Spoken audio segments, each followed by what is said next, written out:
Welcome everybody to another episode of the FarmCast here in Severance, Colorado. I'm Troy Randall with our Precision Ag team, joined today with Casey Andrews, also on our Precision Ag team. Welcome, Casey. Thank you, Troy. Appreciate it. One thing we want to focus on a lot is good quality data. So I think you just said it best a minute ago. What's kind of our focus here? So obviously we've done all this work to plant the crop and all that stuff. We've collected data there. But now is the critical time for us as far as making those decisions. So our combine's going to collect all that data, then we can go back and analyze all that information. We can look and see how our varieties did, see how that impacted us, see maybe different fertilizer practices or products that we used, tillage practices, all of those type of different things we've used throughout the course of the growing season. We collect that information, collect it with the combine as well, and that's where we're going to crunch those numbers and see, did it do better? Did it do worse? What do we need to plan for next year? Yep, so that all kind of revolves around Op Center. So when it comes to Op Center, that's kind of our go-to hub to manage and collect all this information. Is that safe to say? Yeah, absolutely. Yep. And there's so many other tools with it too. Yep, because obviously I talk about the value of data and collecting it, making those management decisions, but that's also our hub for cleaning up all those fields, because I don't know how many times I get phone calls of I can't find the right field, my guidance lines are a mess, that type of stuff. That's our time, maybe during the off season, winter time, that we could go make those changes, clean all that stuff up. If it's with the help of us or some of the other guys on our team, we're just setting ourselves up for success for the next year. So when it comes to the Op Center, I guess we just kind of talked about it real quick. So I guess you just said it too. There's lots of different ways we can get data into the Op Center. So what are those different ways we can actually get data, from that display into the Op Center that we have at our disposal? The easiest way is if we have a machine that's connected. So if it's got a modem in it that's a 4G and we have our Ethernet all connected and everything like that, then it wirelessly sends all that data up to the Op Center and streams it as he's harvesting the field or doing any type of different operation. We still can use USBs. That seemed to be our go-to for a long time, unfortunately, because they always get lost or something happens to them. But we always have that avenue too. And the nice part about it on Op Center too is if it's a competitive machine or a different brand, we can upload that data. There's a lot of different compatibility there. We can get Trimble data, all those different manufacturers up into the Op Center so we can make those analytic decisions. Yep, and actually that's a good key into that too, because actually I was just doing that the other day too. So that's one thing is very nice about Op Center. It's very colorblind from that aspect when it comes to a lot of our as-applied data. So over the years, we use something called the Data Manager with an Op Center, and it's an awesome tool. And it's, it came out years ago and it was very basic. It was mainly for Deere data when it first came out, but over the years, Deere's added more and more. Pretty much any main display we use, whether it be Deere or non-Deere, we can get data off that in the Op Center in a very easy process. So actually, one thing I use it for, I have some guys that run, 2020 monitors. So just getting that as applied seeding information off their 2020 into Op Center and then sent back out. So actually I have a good success story. I think it was just a couple of days ago, I was out helping a customer of ours that we just switched from Trimble over to Deere this year for the first time. So he has Deere machines, but had Trimble displays in the past too. Of course, he has a precision planter, so he has all his seeding information through a 2020. So I kind of told him, we were out there getting the combine ready to go. So, and of course that's all new to him too. So I was kind of show him the new G5 he had in there, which is very nice, very slick. He was pretty impressed with that. So, but I kind of told him,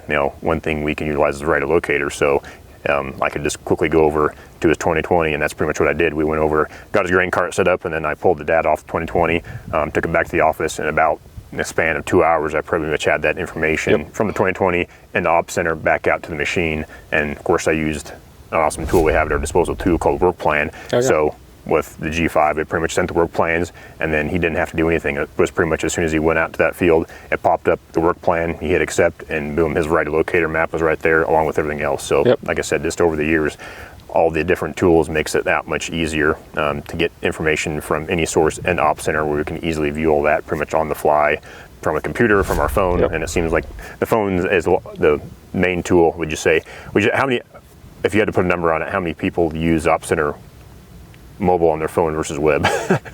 I would say the vast majority just use it on their phone. It's so much easier. It's an app, you click it, you can see any of those maps. And they made a lot of enhancements there where you can add equipment if you need to, you can add products, Like, there's a lot of different enhancements that they've added over the course of even this year. Yeah, it's just continually getting better and better. And like I said, if you don't have the Op Center app, even if you're just getting started with it, that's an awesome tool to download. And like I said, it's probably, if I had to put a number on it, it's probably 95 to 5% that usually out in the field. Yeah.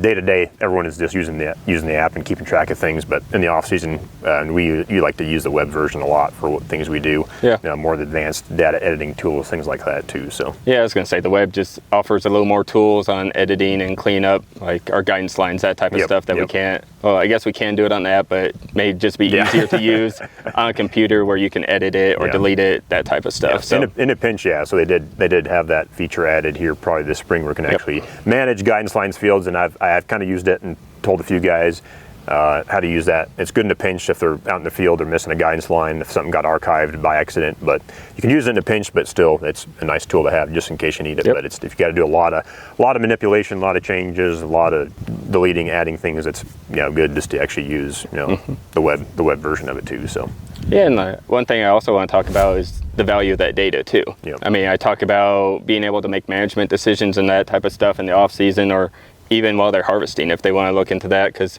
I know a lot of guys will put in seed orders pretty early, like almost right after corn harvest. So that gives them the opportunity to look at it, see how that variety did, see if they want to order it for next year. We've been working with some sustainability projects too. Yep. So the better job we do at collecting that data, then other companies are looking at that as maybe for auditing purposes, hey, like these farmers are doing all the practices that we're looking for or in an environmentally conscious way. So maybe we can partner with them and like get a little kickback there. Yep. So you've probably heard it before, but good quality data in and good quality data out definitely is the way to go there, and has the most value when it comes to not only your own operation, but if you're looking at doing stuff, having to share that or get some credits for it from other sources as well. So with pretty much all the tools we have in the Op Center, one big question we always get is can you guys help us out, or especially from the customer standpoint, how do I get help with this? And I would say Deere, even in the Op Center itself, Deere has a really robust and awesome help feature and help knowledge documents in there. But of course, there's also our team that focus on that too. So Casey, how can we help customers out when it comes to making sure they're getting the best out of the Op Center? I think we have a couple different tactics that we've used, and they've been pretty successful. So last year we were doing quite a few what we called lunch and learns. Yep. So we just invited some customers in, told them to bring in their laptops, and then we would just do an Op Center training. So go through all the different parts and pieces of Op Center, that way they feel comfortable with it, and maybe just spur some conversation. It was nice to hear some of the customers talk back and forth, and we worked through solutions, and then that made a light bulb go off for other customers while they were there, and then we just dove deeper into that conversation. So there's those lunch and learns that are really helpful for our customers, and then we kind of spin off of that too, of just doing in-person meetings, because I think you get to a point, you get the basics, and then let's go out to your particular farm and go over it, because there's a lot of specific questions that you have that maybe we can dive in deeper, like at a personal level, just because maybe we don't want to share our data with somebody else, or we don't want any of the other people in our area to know like our little tips and tricks that set us apart. So like we can do those in-person visits too. Yeah, the one-on-ones.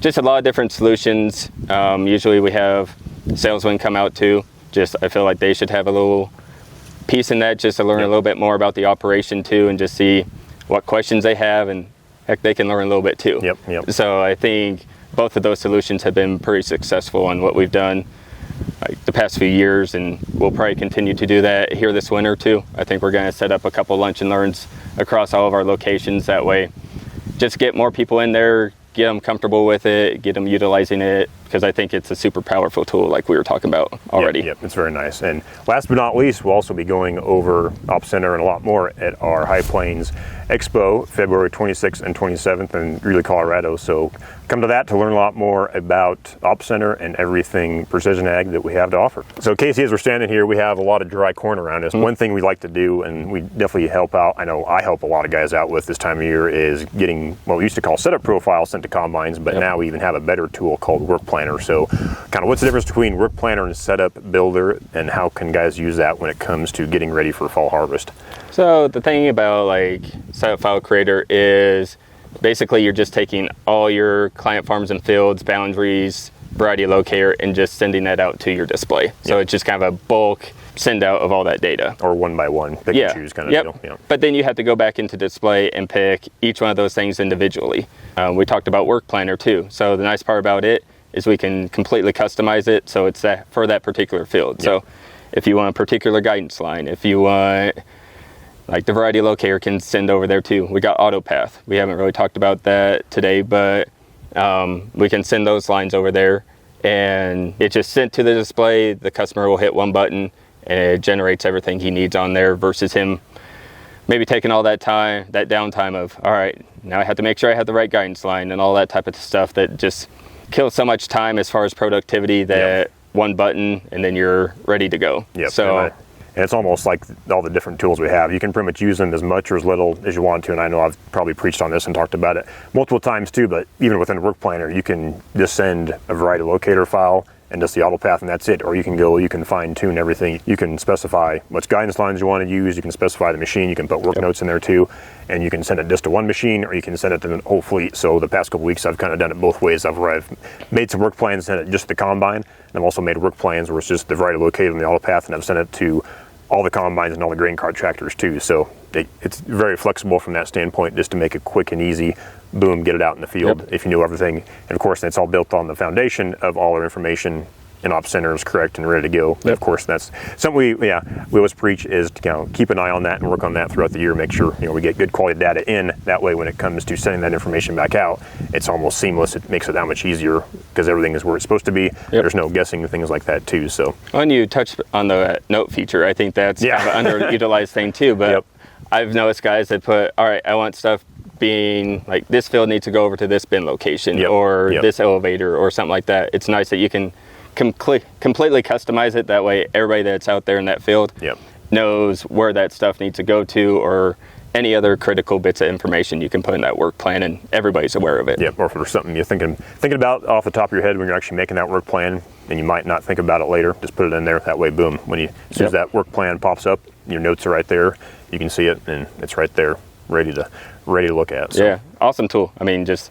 clean stuff up, less downtime, all sorts of great features to it. And something else cool, it's like work plan is just one feature we have, but of course we still have data sync, which I know hopefully no one is, if you haven't heard about that, we've talked about that lots too, but that's a real nice feature too, just to make a sync between your displays, your machines, and the Op Center, and sync all those different things we've been talking about right now. The nice thing is too, data sync actually syncs variety locator, so even I've actually had probably a few less phone calls this fall when it comes to setup, because those customers are using data sync, so they already have all the fields, all the guidance lines, and all the variety locators already loaded in their display. So unless they need AutoPath, which in those cases usually that's where I use Setup Builder. So like I said, I kind of do a la carte depending. It all depends on the customer and kind of what they want to do, but you can mix and match however you want to.